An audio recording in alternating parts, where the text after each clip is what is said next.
بسم اللہ الرحمن الرحیم۔ السلام علیکم ورحمۃ اللہ وبرکاتہ۔ آج کی اس ویڈیو میں ہم نائنتھ کلاس کی اسلامیات کے مختصر جو سوال جواب ہیں تو ان کو آپ کے سامنے پیش کریں گے۔ سوال نمبر 4 آتا ہے پیپر میں یہ، اور اس میں 9 سوال پیپر میں دیے ہوتے ہیں، 6 اسٹوڈنٹ کو اٹیمپٹ کرنے ہوتے ہیں۔ تو یہاں پر ہم نے 25 سوال جو ہے وہ کتاب میں سے مختلف جگہوں میں چنے ہوئے ہیں، اور جو بورڈ کا پیٹرن ہے تو اس کے مطابق اس کو حل بھی کیا ہوا ہے۔ سوال نمبر 1 ہے کہ اولاد کے کوئی 3 حقوق بیان کیجئے۔ جواب ہے کہ اولاد کو بھوک و تنگ دستی کی وجہ سے قتل نہ کرنا، اولاد پر بیجا سختی اور تشدد سے پرہیز کرنا، اور ان سے پیار محبت والا رویہ رکھنا، اولاد کے درمیان برابری اور انصاف کا معاملہ رکھنا، بیٹوں کی طرح بیٹیوں کو بھی مال و جائیداد میں ان کا حصہ دینا۔ سوال نمبر 2 ہے مال حاصل کرنے کے 3 ناجائز طریقے تحریر کیجئے۔ جواب ہے کہ مال حاصل کرنے کے ناجائز طریقے درج ذیل ہیں۔ نمبر 1 چوری اور ڈکیتی کر کے مال حاصل کرنا۔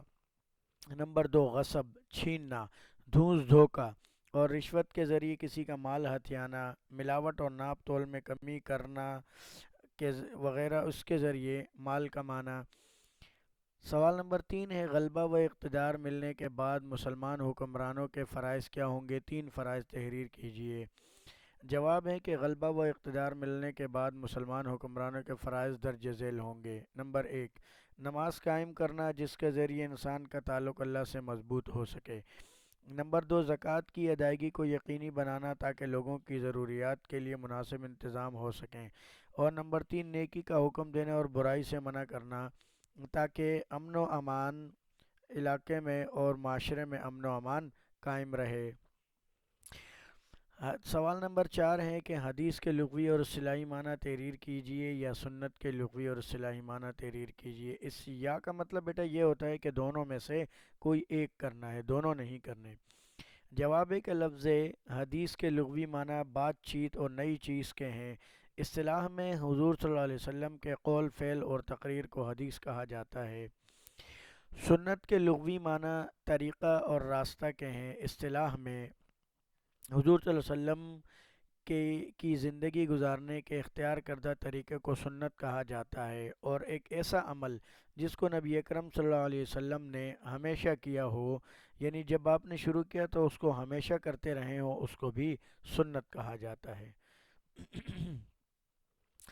سوال نمبر 5 ہے ہمارے پاس روزے کی فضیلت کے متعلق کوئی ایک حدیث کا ترجمہ تحریر کیجئے۔ جواب ہے کہ روزے کی فضیلت کے متعلق کسی ایک حدیث کا ترجمہ درج ذیل ہے۔ جس نے رمضان کے روزے ایمان اور ثواب کی نیت سے رکھے، مطلب یہ کہ اس کو اس بات کا یقین ہو کہ میں جو روزے رکھ رہا ہوں یہ اللہ قبول کریں گے اور مجھے اس پر اجر بھی دیں گے، اس کے سبب اللہ تعالیٰ اس کے پچھلے سارے گناہ معاف فرما دیں گے۔ سوال نمبر 6 ہے ہجرت مدینہ کے کوئی 3 اسباب تحریر کیجئے۔ مطلب یہ کہ مسلمانوں نے مکہ سے مدینہ ہجرت کیوں کی، اس کی 3 وجوہات یا 3 وجہ بیان کیجئے۔ جواب ہے کہ ہجرت مدینہ کے 3 اسباب درج ذیل ہیں۔ نمبر 1 اعلان نبوت کے بعد مکہ کے لوگ آپ صلی اللہ علیہ وسلم کے جانی دشمن بن گئے تھے۔ نمبر 2 اسلام قبول کرنے والے ہر شخص کو ظلم و ستم کا نشانہ بنایا، اور 3 سال تک مسلمانوں کو شعب ابی طالب میں محصور رہنا پڑا، اور اس کے ساتھ ان کو جسمانی تکلیفیں بھی دی گئی تھی۔ نمبر 7 ہے کہ مکی اور مدنی صورتوں میں کوئی 3 فرق تحریر کیجئے۔ جواب ہے کہ مکی اور مدنی صورتوں میں فرق اس طرح کیے جا سکتا ہے۔ پہلے مکی صورتیں کسے کہتے ہیں اور مدنی صورتیں کسے کہتے ہیں؟ تو مکی صورتیں وہ کہلاتی ہیں جو ہجرت مدینہ سے پہلے نازل ہوئیں، اور مدنی صورتیں وہ کہلاتی ہیں جو ہجرت مدینہ کے بعد نازل ہوئیں۔ بعض لوگ اس کی تعریف یوں کرتے ہیں کہ جو مکہ میں نازل ہوئی وہ مکی ہیں، جو مدینہ میں نازل ہوئی وہ مدنی ہیں۔ یہ تعریف نہیں ہے بیٹا، جو ہجرت سے پہلے نازل ہوئی وہ مکی، جو ہجرت کے بعد نازل ہوئی وہ مدنی۔ اب 3 فرق یہ ہیں کہ مکی صورتیں عمومی طور پر مختصر ہیں اور ان میں اکثر توحید و رسالت کے واقعات بیان کیے گئے ہیں۔ مدنی صورتیں تفصیلی ہیں، ان میں زیادہ تر شریعت کے احکام، سزائیں اور حدود وغیرہ کا بیان کیا گیا ہے۔ مکی صورتوں میں زیادہ تر مشرکین کو خطاب کر کے سمجھایا گیا ہے۔ مدنی صورتوں میں مسلمانوں کے ساتھ منافقین اور اہل کتاب کا بھی تذکرہ ملتا ہے۔ مدنی صورتوں کی تعداد 86 ہے، مکی صورتوں کی تعداد 86 ہے اور مدنی صورتوں کی تعداد 28 یعنی 27 ہے۔ سوال نمبر 8 ہے کہ پہلی وحی کا صرف ترجمہ تحریر کیجیے۔ سورہ علق کی جو آیات تھی تو ان کا ترجمہ ہے یہ۔ جواب ہے کہ پہلی وحی کی آیت کا ترجمہ درج ذیل ہے۔ آیت ہے اقرأ بسم ربک الذی خلق، ترجمہ ہے کہ اپنے رب کے نام سے پڑھیے جس نے پیدا کیا۔ الذی خلق الانسان من علق، انسان کو خون کے لوتھڑے سے پیدا کیا۔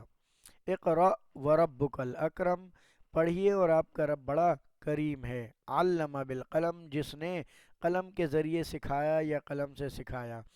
علم الانسان ما لم یعلم، وہ چیزیں انسان کو سکھائی جو انسان نہیں جانتا تھا۔ سوال نمبر 9 ہے کہ اچھے انسان کی کوئی 3 علامات تحریر کیجیے۔ جواب ہے کہ اچھے انسان کی خوبیاں درج ذیل ہیں۔ نمبر 1، زندگی گزارنے میں اللہ اور اس کے رسول کے احکامات پر عمل کرنا، مطلب یہ کہ اللہ اور اس کے رسول کی اطاعت کرنا۔ نمبر 2، دوسروں کو تکلیف دینے کے بجائے ان سے اچھا برتاؤ کرنا۔ نمبر 3، لوگوں کے ساتھ خندہ پیشانی سے پیش آنا اور ان کی مالی مدد کرتے رہنا۔ سوال نمبر 10 ہے، علم کی فضیلت پر 3 جملے تحریر کیجیے۔ جواب ہے کہ علم کی عظمت پر 3 جملے درج ذیل ہیں۔ نمبر 1، علم ہی کے ذریعے انسان کے لیے ساری کائنات مسخر کر دی گئی ہے۔ نمبر 2، علم ہی کی وجہ سے انسانوں کو باقی مخلوقات پر فضیلت حاصل ہے۔ اور نمبر 3 ہے کہ علم ہی انبیاء کرام علیہم السلام کی وراثت ہے۔